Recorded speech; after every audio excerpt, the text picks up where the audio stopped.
ছাগল বান্ধবো পুরো না বান্ধবো আসো হ্যাঁ অতি এখন ঘাইও কান্না বিচুন বাড়ি আছে ওই জন্য বান্ধি থুই বান্ধে কেটে এটা কুমড়ের গাছও আছে খায়া দেওয়ালে পেট ভর্তি গেল হ্যাঁ খা ধরে ছাগল খা এটা খা কুমড়ের গাছ আছে বান্ধে কেন হ্যাঁ এটা কেন হয়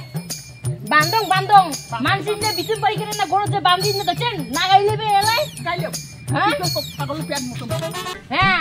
ওটা কোন খোয়াল কুমড়ের গাছ টাছ গুলে কয় তখন আসি তখন গাইলে বে এলাই মুই না তোমরা মানসিনে গাইলে খানা ভাই তোমার আসি না বান্ধ মুই বান্ধি দিতে না পাই বেশি বেশি কথা হইছে তুমি বাট ক্ষমতা মুখ বলা বেকার না মানসিনে গাইলে কথা ভালো লাগে হ্যাঁ না তুই বুঝে তো দা তুই যা মুই আজকে সাউন্ড না দিবেন না মুই গালি বেশি বাড়ি দিছি এখন अभी मजा आएगा ना भिड़ो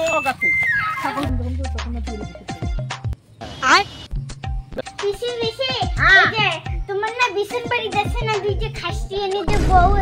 পিসি আছে না বউলা আর ওদিকে না খাসতে নি দুইটা হেয়া হেয়া তুমি তোমার বাড়ি তোমার না এই যে বিছন বাড়ি কেন আছে না ওটা না ছাগল বান্ধি তুমি আলাই ওই খাসতে নি দুইটা ওই ঢোকে জমি শ্বশুর বউয়ের কাজ নাই আর অঙ্করিয়ে কুটে পায় না পায় মানসিটা জমিটা বান্ধি বান্ধি হলো খোয়াই হলো চল তো যাইতে চল তো চল এলে কানা এলে ছাগলের কোনো বিছন বাড়ি বান্ধিছে এলে কানা কোন মরা করেন না পুজোর দিনটা মর ধরছে হ্যাঁ পুজোর দিনটা ছাগল গরু মোর কাছে মুই দিছি না পাঙা এলে ছাগল বান্ধিছে ওরা বিছন বাড়ি কেন কোন মরা ঘরে না হাই কোন মরা ঘরে না ওর তোমাকে না ওখানে হা বিছন বাড়ি কেন বান্ধিছে তো হুঁশ নেই মুই ছাগল আর বান্ধি থুতু তোর ছাগল খাই হাগু করি তো দিবুড়া দেখ বাবা তো আমাকে মারবে আমাকে মারবে